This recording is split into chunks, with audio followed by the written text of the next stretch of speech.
Shalom, horas untuk kita semua.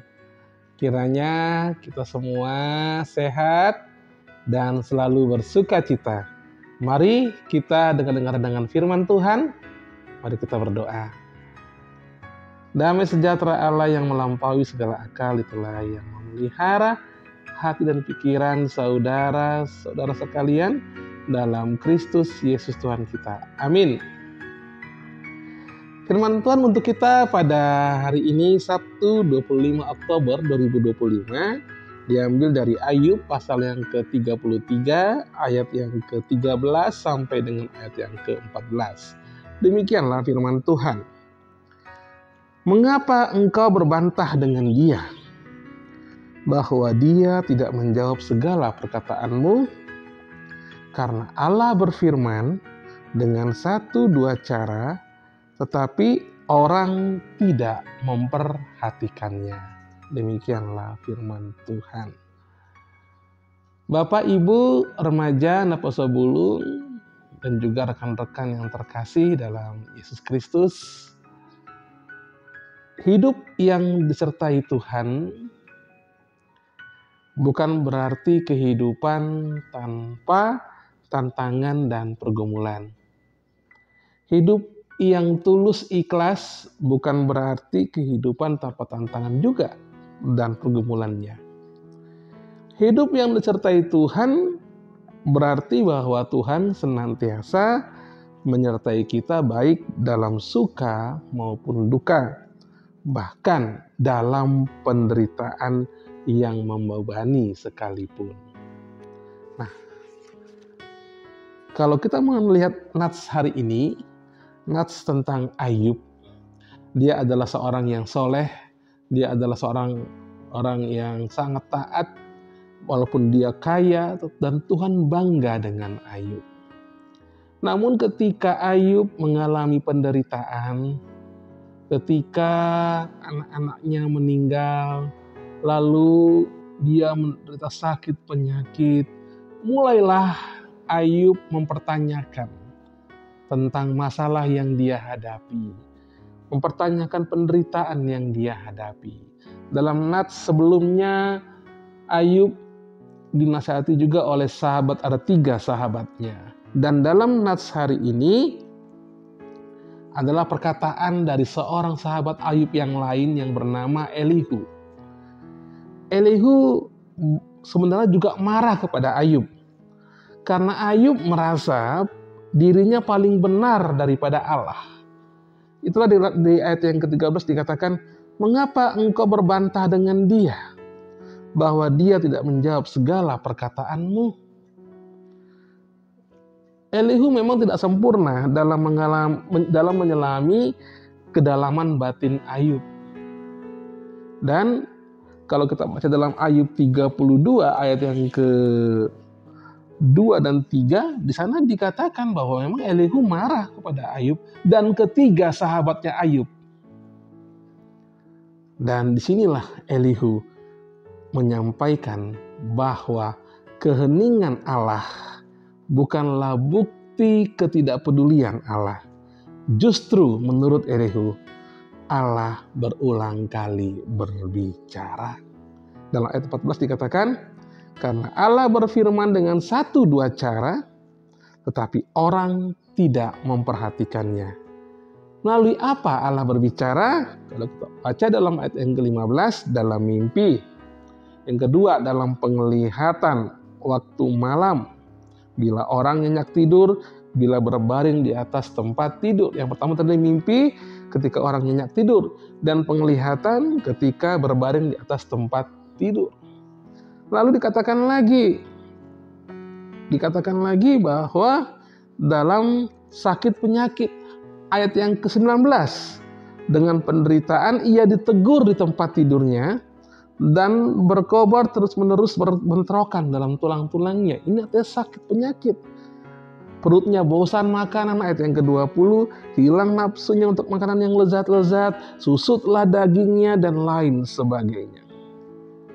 Dalam pandangan Elihu, Tuhan mengungkapkan maksudnya dengan cara yang tidak selalu bisa langsung dimengerti. tetapi tidak pernah tanpa tujuan. Tujuannya apa? Ayo kita baca ayat yang ke-17. Untuk menghalangi manusia daripada perbuatannya, apalagi dan melenyapkan kesombongan orang, lalu menyelamatkan manusia dari kematian. Ayat yang ke-18. Bapak Ibu remaja, Lapas Bulung, dan juga rekan-rekan yang terkasih dalam Yesus Kristus, dalam kata-kata Elihu ini ada satu makna penting yang bisa kita renungkan, bahwa dalam penderitaan Allah tidak membisu.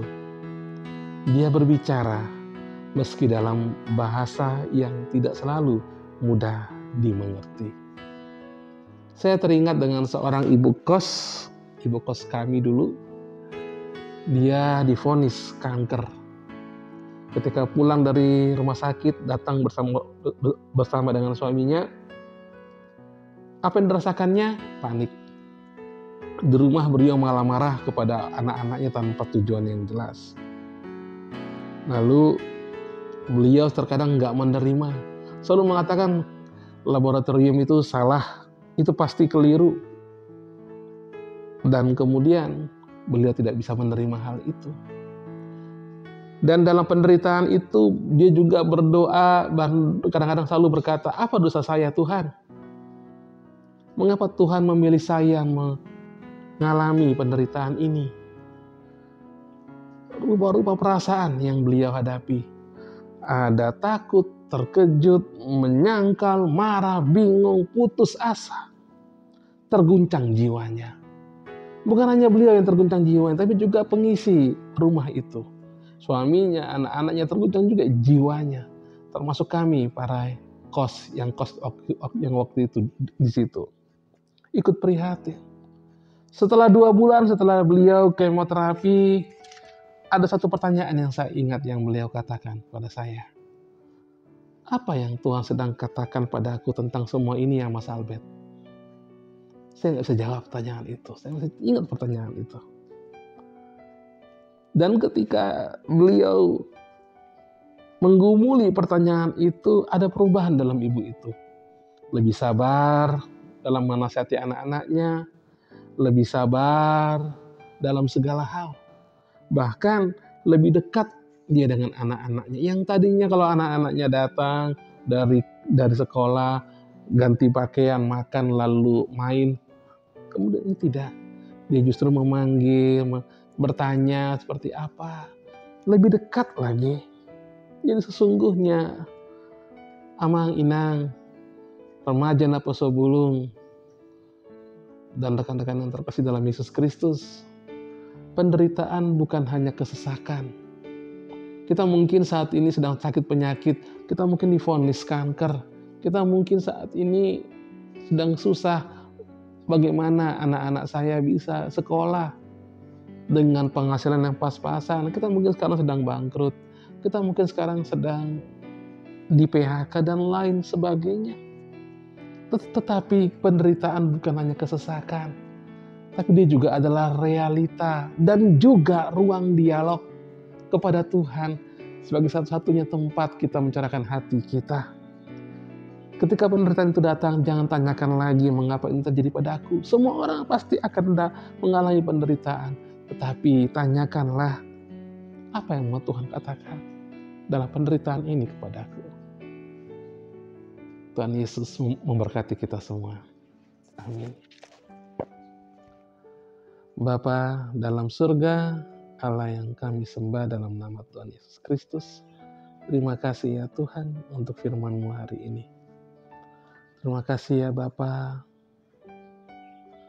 bahwa Engkau selalu menyertai kami dan tidak pernah meninggalkan kami. Dalam penyertaan-Mu Tuhan, kami tidak lepas dari pergumulan, kami tidak lepas dari penderitaan, kami tidak lepas dari kesesakan. Namun Tuhan, dalam penderitaan itu, Tuhan mau berbicara kepada kami. Tuhan mau mencurahkan sesuatu kepada kami. Biarlah Tuhan, melalui setiap penderitaan yang kami alami, Sama seperti Ayub yang menderita saat itu, kami meyakini bahwa masih ada harapan, bahwa Tuhan tidak pergi dari kami, tapi Tuhan selalu menyertai kami, dan Tuhan mau berbicara kepada kami. Terima kasih ya Tuhan Yesus. Biarlah Tuhan kami mau dituntun oleh firman-Mu, kami mau dituntun oleh Roh Kudus, kami mau dituntun oleh kebenaran akan firman Tuhan saja. Dan kalaupun hari ini kami dalam kesesakan, biarlah Tuhan kami merasakan hadirnya Tuhan dalam hidup kami. Terima kasih ya Tuhan. Berkatilah anak-anak kami, berkatilah cucu-cucu kami, berkatilah juga orang tua kami. Terpujilah Engkau ya Tuhan, ampuni segala dosa-dosa kami. Dan terpujilah Engkau hari ini, esok, sampai selama-lamanya. Amin. Kasih karunia dari Allah Bapa dan anugerah Tuhan kita Yesus Kristus dan persekutuan Roh Kudus itulah yang memberkati saudara-saudara sekalian. Amin. Shalom. Tuhan Yesus memberkati.